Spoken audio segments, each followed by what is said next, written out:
నశించు దానిని, తెగిపోయిన గాలిపటాన్ని, నశించిన దాన్ని రక్షించుటకు వెతుకుతున్నాడు. ఎక్కడ పడిపోయింది, ఎటెళ్ళిపోయింది, ఏమైపోయింది, ఏ చీకట్లో పడిపోయింది, ఏ కెరటాల మధ్య పడిపోయింది, ఏ గోతులో పడిపోయింది, ఎవడ ఉచ్చులో పడిపోయింది, ఎవడ ఉరుతాడులో పడిపోయింది, ఎవడ చేతికి దొరికిపోయింది, ఎవడ కాళ్ళు క్రింద నలిగిపోతుంది. ఎవరొచ్చారు? మనుష్య కుమారుడు వచ్చనని చెప్పి యేసుక్రీస్తు ప్రభులు వారి లోకాన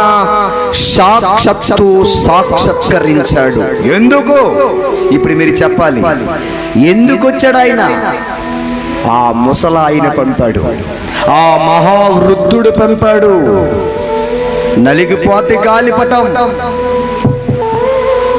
తెగిపోయిన గాలిపటం ఏమైపోతుందో దానికే తెలీదు. మన జీవితాలు తెంచేసుకున్నాం.